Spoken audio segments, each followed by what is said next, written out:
Greetings, White Knights, 'tis I, Cerberus here, and today we are going to be playing some more Buried, an interactive story. I've said it that way in every episode, and I don't know why. Either way, though, we just took off Dennis's hand in the last episode, and we're now beginning Chapter 5. Here we go, in the isolation room. We are now inside a large reinforced chamber of sorts, almost like the inside of a submarine. Near us is the door, shut tight. Far away from us, along the back wall, are all sorts of controls and monitors. It seems clear that this metal door is impenetrable, at least to them. I'm fairly sure that they aren't getting in. Dennis looks like a walking corpse, and I do everything in my power to not let this show in my expression. His face is in a grimace. He shouts out to me, "To hell with you! What were you thinking?" Blood pools on the floor below wherever he holds his arm. I say nothing. It's all too much. My brain feels like jelly. "We need to get him some help or he's gonna bleed to death," Amy says.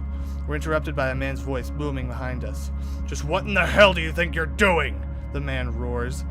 He's an older man who seems to exude his power and authority, but he also looks tired and scared. I assume this is Barkdale. He walks over to us from the back recess of the chamber. "We didn't have a choice," Amy responds. "We had to." "Did you override the locks on the hangar doors?" Barksdale commands. "Yes, I did, but we had to." "Do you have any idea what you could have done?" Amy doesn't answer right away, but she is furious. She's also scared and visibly exhausted. "Who is this?" "Stay quiet."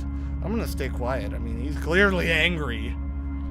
"Look, Barksdale," she says, "you can berate me and lecture me all you want when this mess is over. But right now, I have a wounded civilian here, and as you can see, several entities trying to get into this room. So if you could actually do something instead of sitting on your throne and yelling at me, that would be great." I'm impressed by her guts and wonder if there's some sort of beef between the two of them. Surely working in a place like this could cause some stress and tension between people. As we wait, I notice a small peephole in the door. I go to it and look out to the things. They're still looking for a way in, but finding no success. I wonder if they can sense or somehow see me through the door. Flip them the bird or do nothing. Flip 'em the bird! Yeah! I can't help myself. I held up my middle finger to one and smiled defiantly. I get a blast of high-pitched sound in response. "You'll be reprimanded for speaking to me in such a way," Barksdale says to Amy. "Reprimand me all you want. I'd like to survive this first." "Cover your ears!" Barksdale shouts, walking away towards the far end of the room. "Stay put until you hear back from me."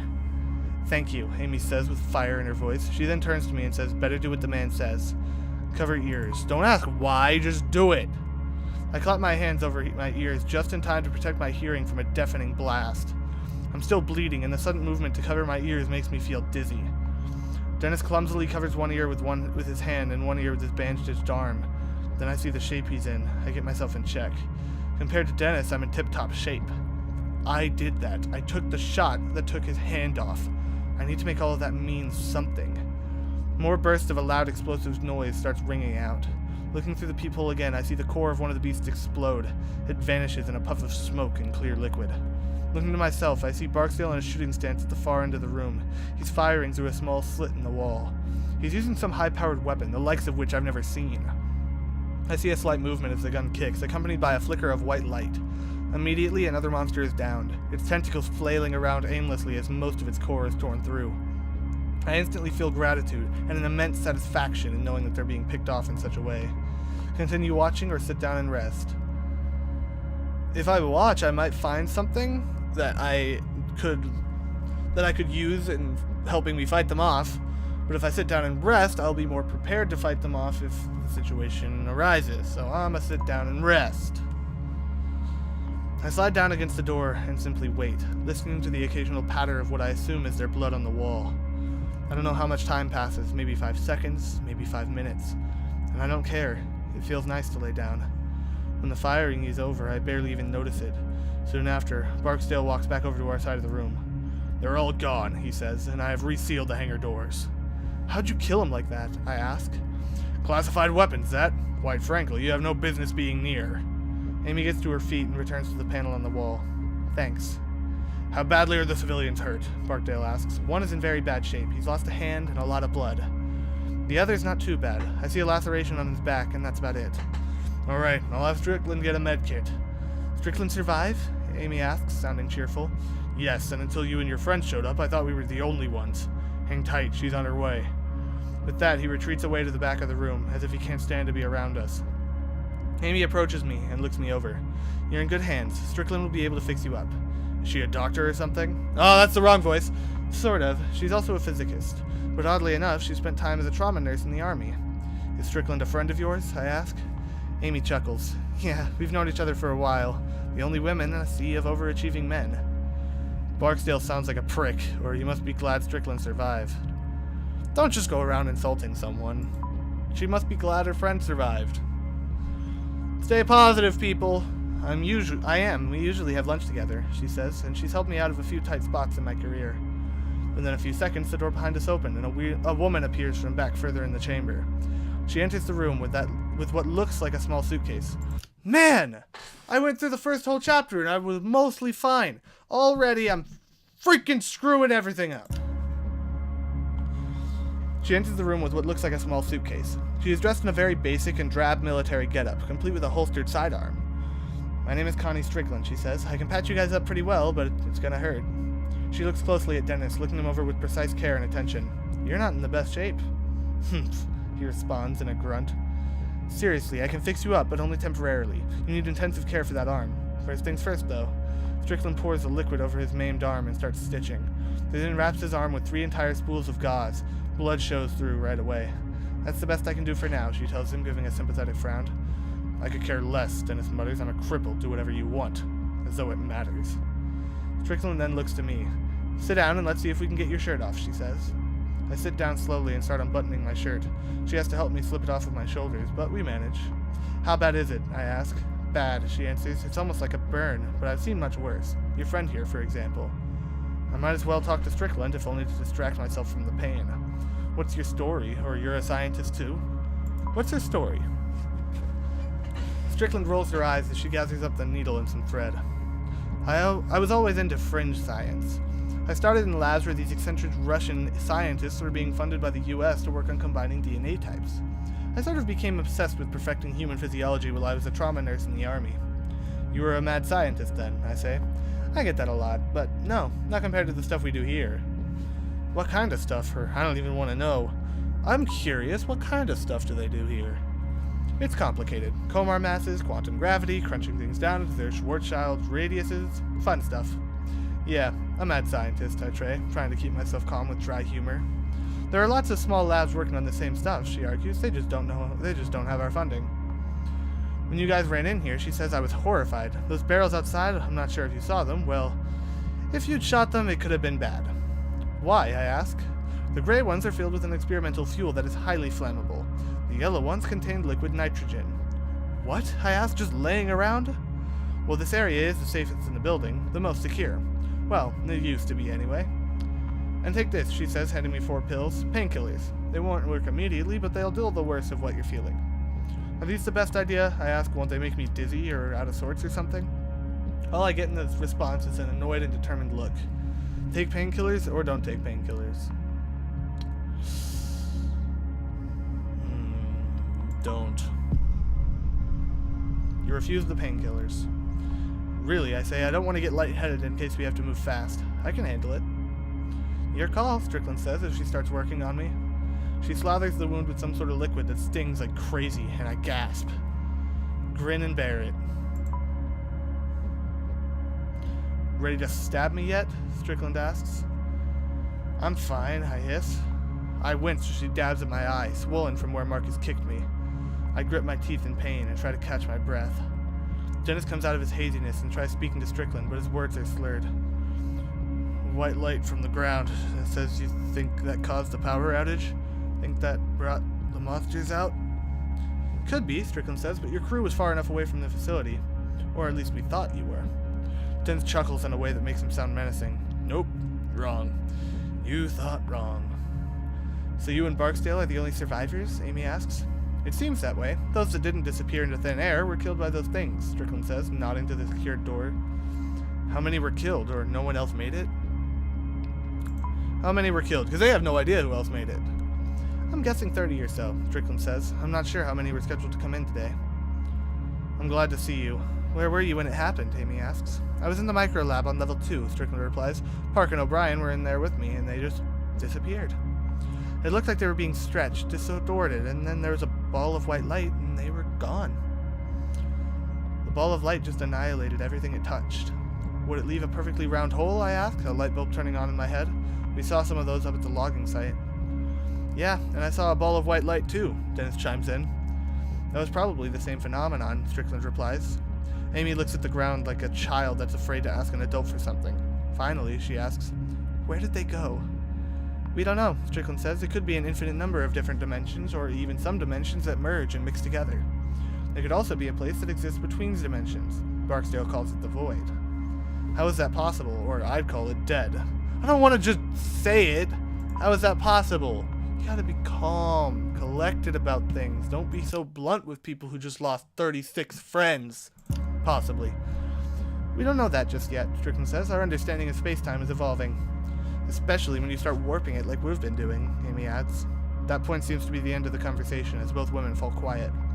I wince through the rest of Strickland's stitching, feeling the tug of my skin, but thankfully no more flowing blood. Finally, Strickland says, "You're good to go?" She looks over Dennis one more time. He doesn't so much as stir when she rechecks her work. She's already having to remove the gauze on his wrist as it is soaked through with blood. The wound looks like it's starting to clot, so that's good at least. I stare at the floor as Strickland does what she can. "Will he make it?" I ask. "I'm not a doctor," Strickland says. "Not really, but based on the bit I do know, I'd say it's about 50-50 right now." "So have you and Barksdale been able to contain all those creatures?" Amy asks. Strickland appears shocked, clearly not the reaction Amy was expecting. "Contain? Are you nuts? Do you not know what's happening?" Amy's eyes widen in fearful confusion. "What do you mean, what's happening, other than the initial experiment failure?" "The anomalies are becoming more numerous and further from the source," Strickland says. The casual humor in her voice is now gone.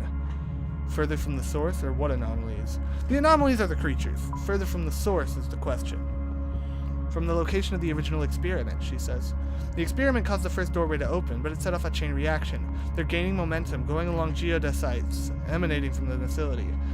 It's these pockets of exotic matter and negative energy that are letting these things in."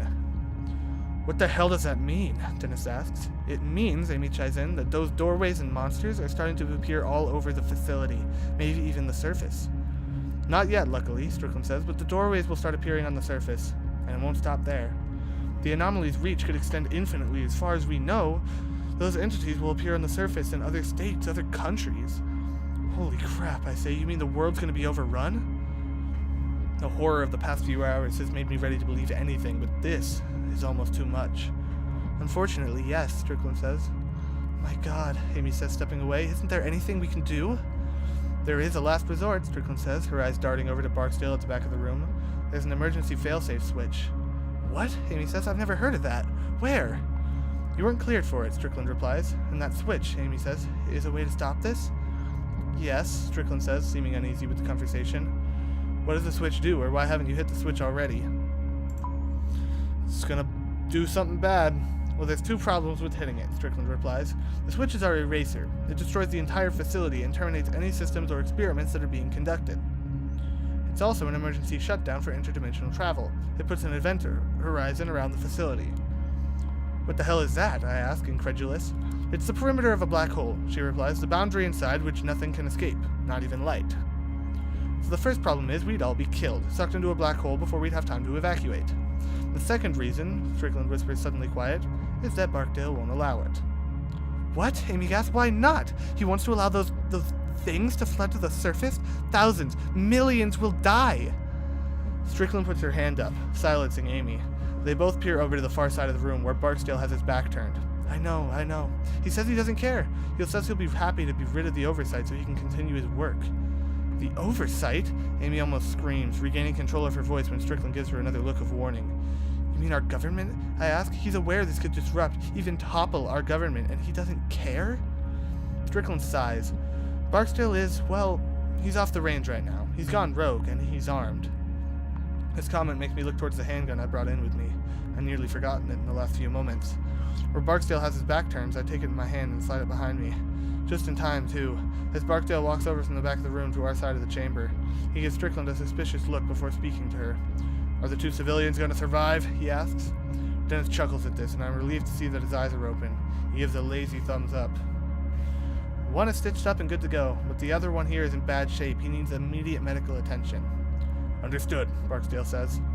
Amy, it's quite nice to see that you've survived, he says. Oh, I thought that was the girl. Dang it! I thought it was the girl and I just made... Duh! All around me are familiar faces. He sounds like a girl. Amy, it's quite nice to see that you've survived, he says. Were there any others?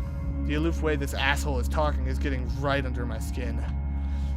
A guy named Marcus that works on the first level from IT, Amy says. That's all I know for sure. Marcus Pabscott, Barksdale says. Where is he?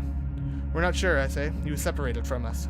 Oh, Barksdale replies, clearly taken aback by my stern reply. That's unfortunate. Barksdale seems to think about something, and then looks directly at me. You're with the logging crew, aren't you? Remind me, how many did you get in here again? Or how did you get in here again? We were trying to get away from here, or we fell through a hole. We fell through a hole. It's the truth. Ah, right. We lost our primary power source when the experiment failed, Barksdale says. The experimental failure created those exotic matter pockets, that hole you fell into. And if there were enough of them, it may have opened a way into our facility. Depending on the power sources that were damaged, Barksdale continued, it could have also shut down the locking systems before backups kicked in. Everything is starting to make sense now. From the very start, it seemed peculiar that we'd been so easily able to walk into a place like this. Where's the rest of our crew? What caused the experiment to fail? I want to know where the rest of the crew is, but I highly doubt they know. Because he didn't even know that we got in here. So I'm going to ask what caused the experiment to fail. Your crew hit one of our main power lines. We're not exactly sure how, but we know that's what did it. You're trying to blame all this on me? I roar. The timing was unfortunate, Barksdale says. Where's the rest of our crew? So what now? They don't know where the crew is. They have no way of knowing. Now it's time to continue our work, Barksdale says calmly, turning away to the instruments on the near wall. You're insane, or keep quiet. If I call him insane, he's gonna kill me, because he is insane. This guy sounds like a complete lunatic, but he's a lunatic that's accustomed to power and armed with some type of advanced weaponry. So I keep my intentions unspoken, assuming Barksdale is used to going unchallenged by people he considers beneath him. He certainly seems like that type. I want to continue my work, Barksdale muses. Other researchers will eventually discover what we have, sure. But I want it to be me. This is my laboratory. These are my experiments. The work I've led here will earn me my place in history. And quite frankly, I don't need to explain it to you. And up on the surface, they'll struggle to defend themselves, since they won't know what they're dealing with. I have the necessary weapons. After a few months, who knows, maybe I'll decide the world is ready for me to help them, and we'll go from there. He turns his back to us as he says this, walking to the far side of the chamber like we're some kind of distraction. Amy takes this opportunity to whisper to us. We need to hit that switch, she says. It's the only option. What he's saying is murder, treason, genocide. She looks over to Strickland for support, trailing off. But Strickland looks at the ground, clearly torn. She won't look anyone in the eye, and makes an effort not to look at Barksdale. Oh boy, I'm tired again! He seems distracted with whatever instrument he's studying on the far side of the room. At this moment, I feel like my body went off with a bomb inside it. Wait, I realize my body feels like a bomb went off inside it. Maybe those painkillers wouldn't have been so bad. Strickland finally whispers a response. Even if we decide we want to hit that switch, Barksdale won't allow us. To hell with him, or you can figure something out, right? To hell with him! He's insane! Amy agrees. Where's the switch located, she asks. There's an elevator out in the hangar, Strickland says. Take it to the basement. The switch is at the end of a long tunnel. But Strickland never finishes. Two things happen at once as she speaks, her mouth stopping in mid-sentence. First, a loud booming noise rang out, and then the top of her head seems to explode. Amy screams out in surprise, and Dennis and I jump back in shock as Strickland's body collapses beside me. Behind her fallen body, Barksdale is holding his experimental rifle, and now he's pointing it at us. Maniac. 100% maniac. He's gonna kill us. He's gonna definitely try and kill us. I wonder if Barksdale is even crazier than Marcus. He just shot a woman that worked for him to keep her quiet. Surely he won't have an issue with killing me. Now, Barksdale yells. No more secrets. No more whispering, no secrets. You three will stay in here. And get away from that door. If anyone whispers one more thing, I'll blow your heads off. My mind is racing to figure out a way to get out of this through the secured door and into the hangar. Beyond that, of course, there was the failsafe switch. Insult Barksdale or make a distraction? Why would I insult Barksdale? I try my best to be a good actor as I wobble on my feet a bit. I stop, start forward again, and then wobble some more. Amy is apparently catching on because she's at my side in a second. She looks over to Barksdale and says, He's lost a lot of blood. Let me check his wounds really quick. After he dared talk to me like that? He's been through a lot, she argues. He's clearly delusional. Dennis seems to not quite know what's going on, but luckily, Barksdale isn't paying attention to him. You can check him back here, Barksdale says. You have 30 seconds to get away from that door, or I will. I stretch out my acting skills and actually stumble to a knee. I make a show of trying to get to my feet and stand still for a moment. I'm okay, I say. As quickly as I can, I raise my gun and fire. I don't even take aim, I just fire in Barksdale's general direction. Barksdale takes off running as my shot misses wide. He runs for cover to the back of the room. That's all we need. Amy also fires a shot to keep him under cover as we head for the door. Amy pushes the button and the door swings open. Barksdale will be on us in a second, so we dash out into the hangar, ready to defend ourselves. Continue. That guy's freaking terror. This are the badness. This are the absolute not good. This is just the badness. All three of us run as fast as we can through the rows of barrels. Right away, though, Barksdale's gunfire separates us. I hear a shot hit nearby as I dive down and realize that neither Dennis nor Amy is with me. I hear Amy cry out from elsewhere in the barrels. Peering around the barrels closest to me, I can see Dennis. He's crawling slowly on the floor, 2 rows away from me. Seeing him move so slowly, I can't imagine how he's finding the strength to do even that. Oh my god! Stop this nonsense, Barksdale yells at us. I've got a good mind to shoot the fuel and kill all of you! Soon then I realize that not getting away from these barrels may be our death sentence. Tell them to get away or run away. Before I can do anything, a shot comes from the isolation chamber. It's immediately followed by a pinging sound and a massive wall of heat. I feel the heat before I feel the force of the explosion. It occurs several rows ahead of me, and I can still feel the physical push of it. I hear Dennis scream, and then the clanging of metal. That's when another barrel explodes, and then another. I realize I could run back and help, or try to get myself clear. I might not have a time to do either before the next round of eruptions. What the hell should I do? Run back to help Dennis and Amy, or run away in the other direction? Run back to help them. My instinct to help overcomes my instinct to survive. If I don't help them now, the exploding barrels will leave Dennis and Amy as good as dead. I turn and start heading their way, but I'm not quick enough. Another barrel blows up between us and throws me across the hangar floor. My face and arms scream with the unimaginable pain of deep burns as I'm lifted through the ground and tossed forward by the explosion. I slowly muscle myself up off the ground and try to regain my footing. My entire body feels sore, begging me to just stop. When I look back for Dennis and Amy, the scene is not promising. Neither of them seem to be able to move on their own. Dennis is lying flat on his face, unmoving. Amy is about 20 feet away from him. She's wailing in pain and clutching her leg. Behind them, I can see Barksdale looking for a shot through the fire and evaporated liquid nitrogen. I fire off a single shot just to get him to duck back down. I look back out to Dennis and Amy and see the fire nearing the fuel barrels. I can maybe keep Barksdale down long enough to pick them up one by one and help them to the elevators. But more barrels could blow any moment. I might only have time to save one of them. Dennis or Amy? Now you're making me choose! I'm gonna have to be logical about this one. If I help Dennis, pros and cons list. If I help Dennis, he's my friend, and he will probably forget about the whole thing with his hand. Hopefully. No, he won't. He's my friend. I want to help my friend. If I help Amy, she knows the facility and can help me find the switch. So with that in mind, I'm going to help Amy. Sorry, Dennis. I take a deep breath and sprint back out into the open among the flames and the heat. Right away, I start taking blind shots at Barksdale. He fires back only once, and the shot goes off into the growing fire around me. I take one more shot and then reach down for Amy. She's coughing and looks dazed. Her leg has been burned and scraped badly. You okay? I ask.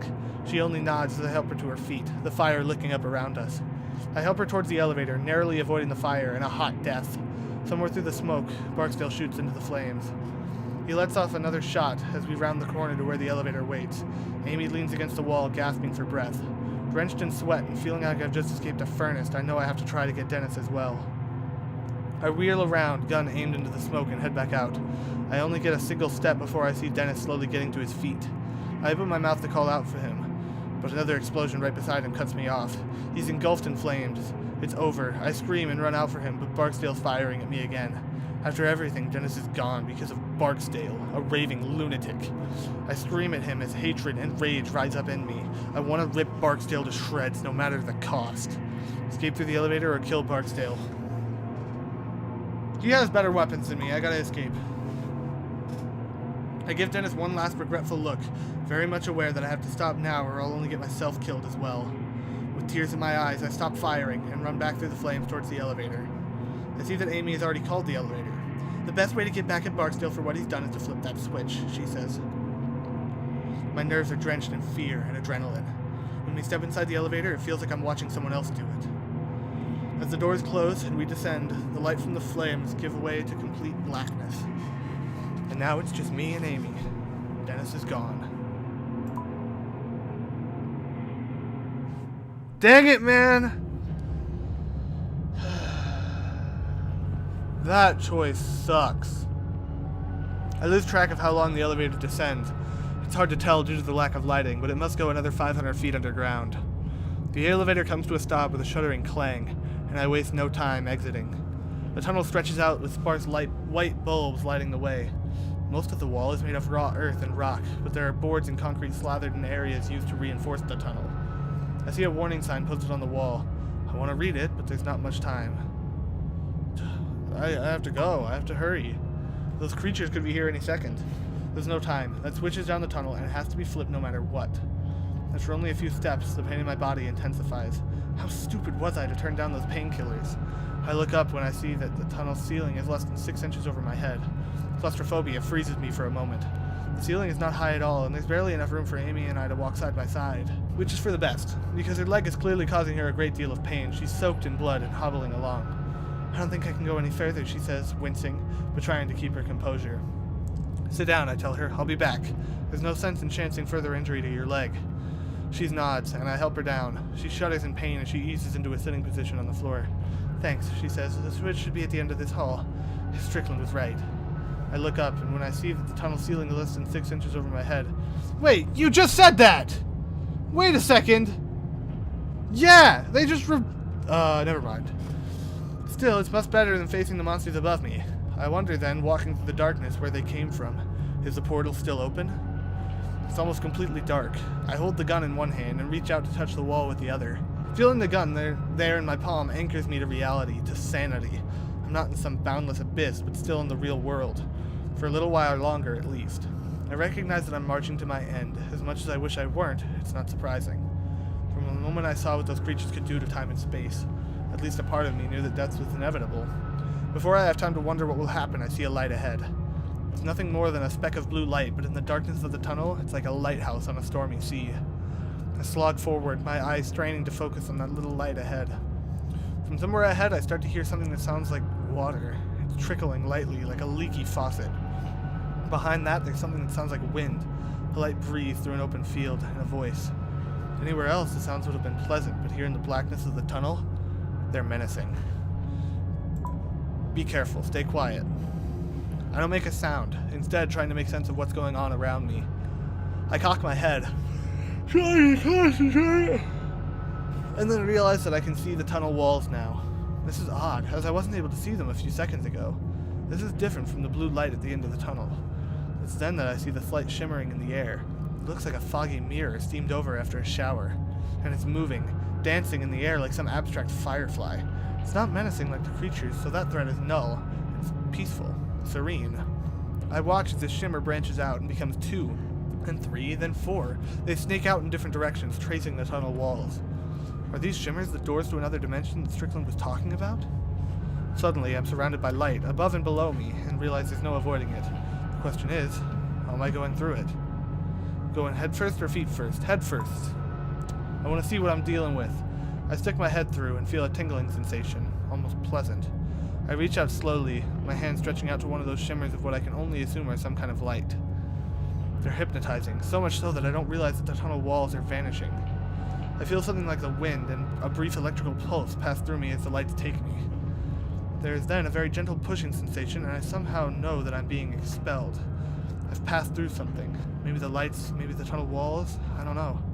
But the shimmering lights fade a bit, still dancing in the air, but no longer large and branching out. And as my eyes adjust, I see right away that I'm no longer standing in that dark tunnel far beneath the hangar. I have no idea where I am. I'm just somewhere else. And I'm terrified.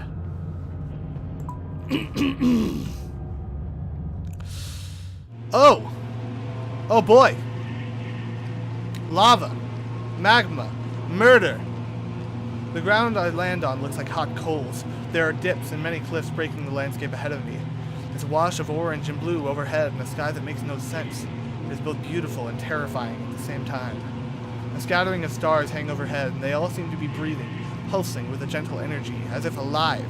I can't tell if there are clouds in the sky because everything about it, from the colors to the trembling horizon line, seems to be amorphous. Everything is knitted together, living. I stare a moment longer and can swear I feel the sky breathing. Far off to my right, I see what looks to be a plume of fire, small yet bright, with no source of fuel. It looks as if the ground itself is creating the flames. Several more of these flames dot the landscape further out. The air is thick and muggy. Then I realize something horrible. I don't know if what I'm breathing here resembles air at all. In a place like this, one of impossible beauty, but also very stark horror, my mind doesn't know what to do. A wave of nausea comes over me, and I think I might be sick. I'm not sure if it would be better to fight it or to give in. The white light that brought me here is nowhere to be found. Is anyone else even here? Is there any way to escape? Yell out for help or look around the area. Look around. If I have to do one or the other, I'd rather look around. I continue to look out at its nightmarish landscape and see a few other unexplainable oddities. There are billowing flames in the distance, not like a volcano or explosions, just some kind of slow heat crawling upwards that defies reality. This analog seems even more fitting when I see the thin vein-like roots of the fire twisting into the ground and then darting back out in all directions. I get that sick feeling again in my gut and realize my mind just needs something to focus on. It's then that I hear a voice. It is faint, distant.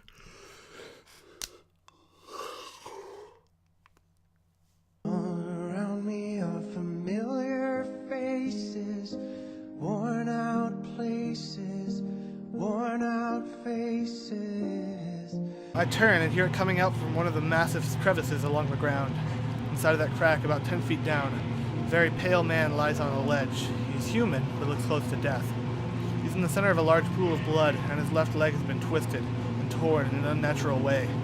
As I walk to the ledge, he looks up and sees me. "Help me, please," the man says. His eyes are wide, although everything about him speaks of weakness. He's close to death or insanity, or both. "Who are you? What is this place? What is this place?" I don't know, but we're outside of our home galaxy, possibly even our home universe. Please, help." I want to know more, but it seems cruel to steal what looks like his last breath just to answer my questions. "I'd love to," I respond, "but I don't know where the hell I am or how to get back home." "The light," he says, "it's a doorway. It might take you back to the facility." Might? Or where did it go? "They come and go. They'll be back. Now, please, help me." I desperately want to help, but there's no way I can reach him. His ledge is too far away, above the pools of fire. "I don't think I can get to you," I say. "No, that's not what I mean." His eyes are on the handgun that I almost forget I'm still holding. I realize what he wants, and I shake my head. "I can't," I say. "I can't do that." "Please," he pleads, "those things. They have the others that came here with me. I got dropped along the way. They'll be back. They'll be back, and they'll kill me. That," he says, indicating to the gun, "will be quicker. That's painful."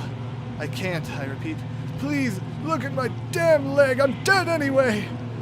I'm about to refuse him again when I hear an all too familiar static sound out from above another crevice behind him. I hear another of those shrill noises and then watch as one of the monsters materializes up above the crevice.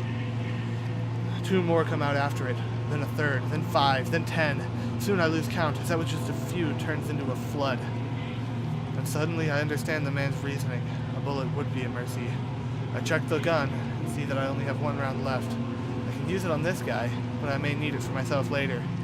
From beside me, the man pleads again. "My God," he says, a waver of lunacy in his voice. "Please."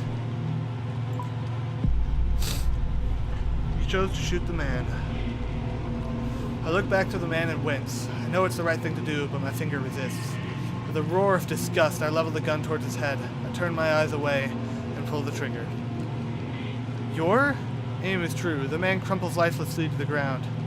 And that's when I see the shimmers waving to my right, in the direction I originally came from. I look back to the monsters and see that they have now noticed me. Some of them begin floating up the walls of the crevice. There are less than 10 feet of separating us. The shimmers of white light are within arm's reach, its movements reminding me of a fish in an aquarium. I reach out and feel myself accepted by them again. I feel the sensation of wind and wait for the feeling of being pushed out, back to the tunnel in the facility. But it doesn't come this time. I feel something else. I feel a tugging sensation that seems to want to drag me in all directions at once. As the world goes dark, I feel that I'm somewhere else, and it's not in the darkness of the tunnel. This is the darkness of a total void.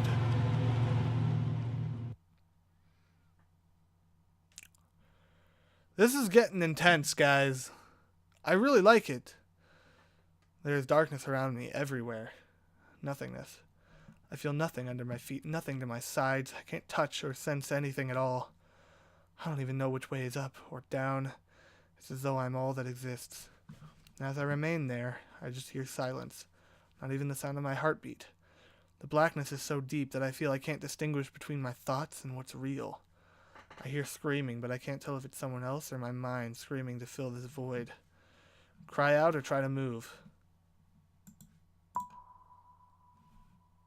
I hear my own shout in my head, but it doesn't seem to travel out into the abyss. It bounces in my head endlessly, like an echo down a long ancient corridor. I assume this is the place that Strickland referred to, the place between dimensions. This darkness could consume me if it wanted to. I try to will myself out of it, to have those shimmering lights spit me out, but it isn't happening. At this point, my mind starts to hallucinate, or at least I think it does.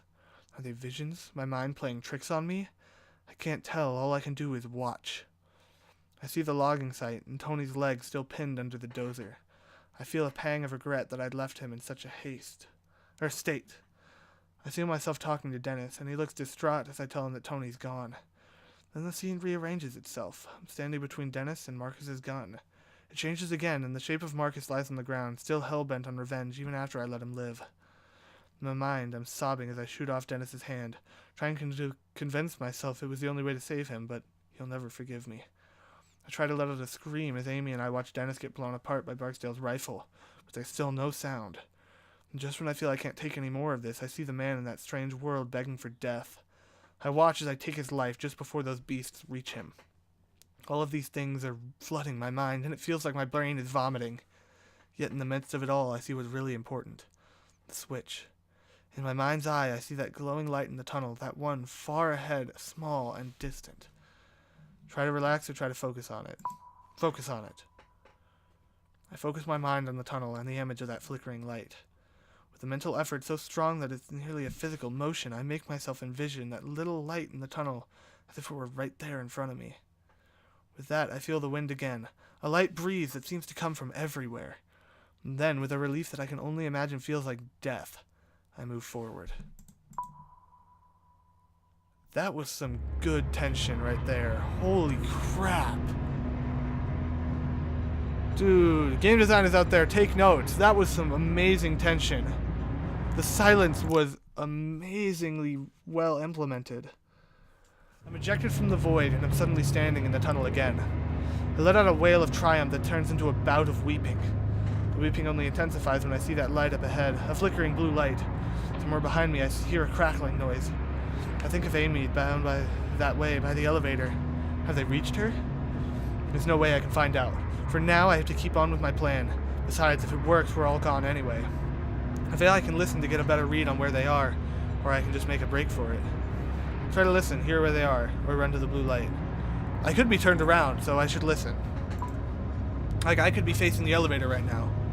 I try my best to listen, attempting to figure out how far away they are. But the sound carries strangely down here.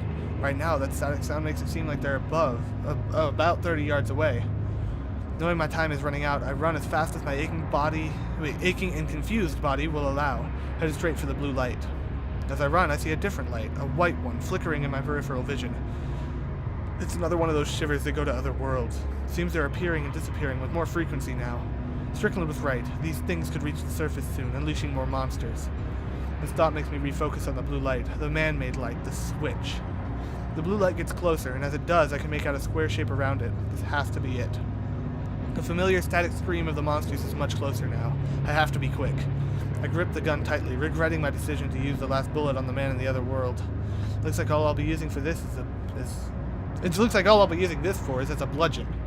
I run ahead into the darkness, my eyes locked on the switch that I assume is going to kill not only the creatures, but myself as well.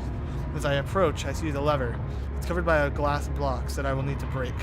The blue light is directly beneath this, highlighting a series of tubes and wires that snake into the inner workings of the device. In the middle is blackness.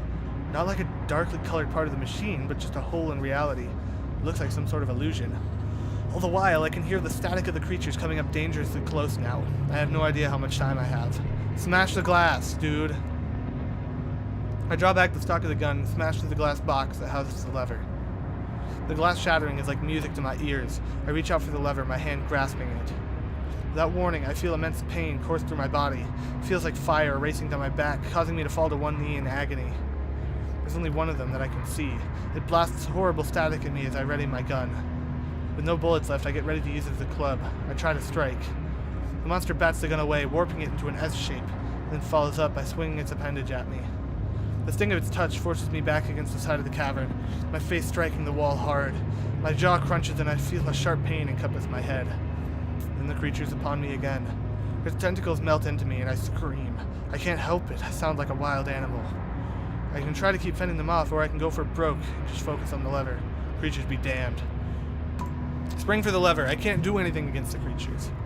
I put all of my strength into my legs. The moment the monster in front of me draws back its eel-like arms to grab me, I pivot backwards. My back strikes the machine, sending agony rocketing through my body. I'm so thankful I broke the glass before this moment, before the coming violence. I stretch out and grab the lever. With one last desperate scream that shreds my voice, I jam it down. The tunnel is suddenly filled with a flash of intense darkness. It expands from the switch, swallowing the matter around it. At first, I'm sure this is the end of me. I expect the darkness to consume me, followed by death. But then another shimmer of dancing white light appears next to me. There are more of those streams of light, rips in space like the ones that previously sent me to that ungodly world and the void.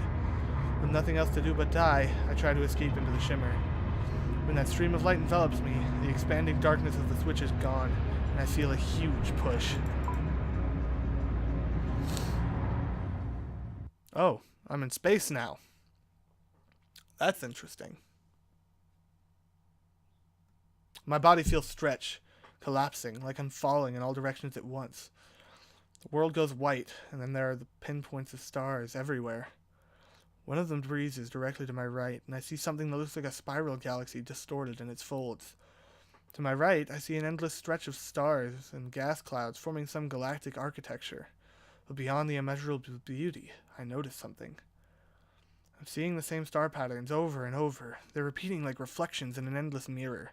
Are these different versions of the same galaxies, the same realities? To my left, I see a calm blue world, and I can barely make out trees, familiar Kentucky trees that I've been around for the last few weeks. To my right, I see a copy, an orange world, and there are trees there as well, but something is strange, disturbing. As I zoom by, I'm not sure how much control I have in this unusual place, but if I can direct myself, it's worth trying. Try to head to the blue world. I want to head to my own world. I try to focus my mind on heading towards the blue world, not knowing what to expect. My breath escaped me for a moment. Everything is dark and peaceful, but nothing hurts. I'm curious what differences there are between which world you choose. I'm back! With breath back inside my body, I gasp and open my eyes. I'm back at the logging site. How? I'm not sure. Did the shimmers react to the implosion of the switch? Some other accident? I have no idea.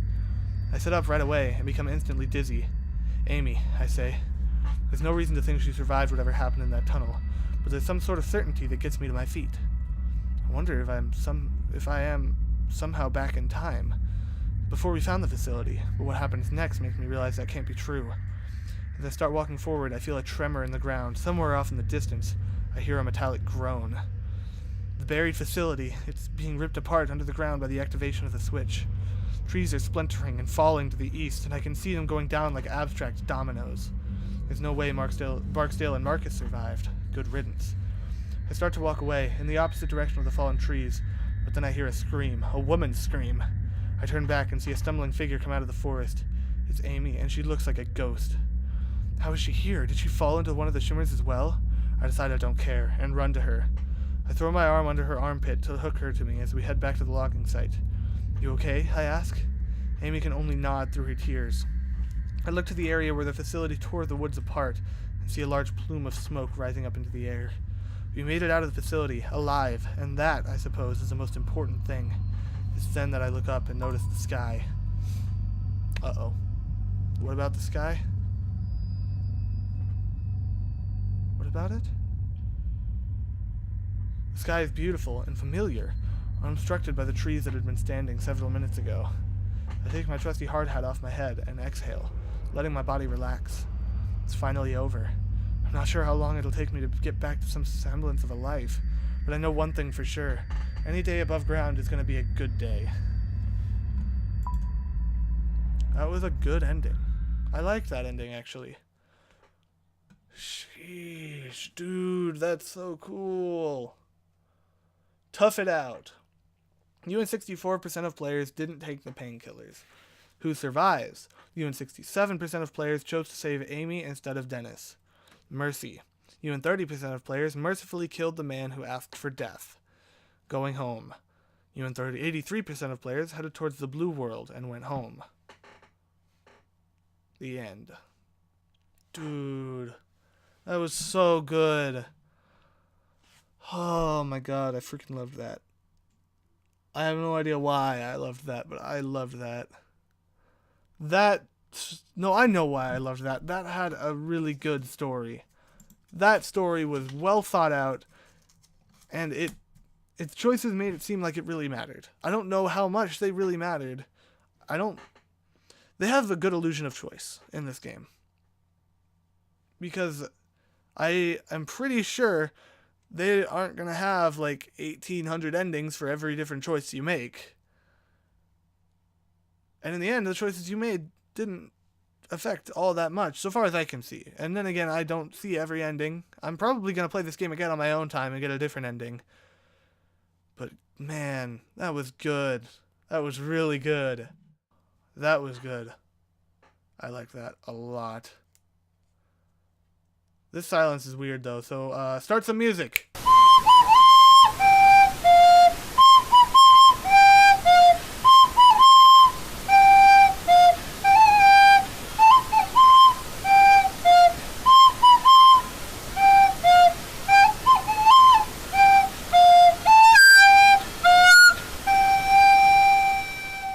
I don't want it to be over, man. That game was really good.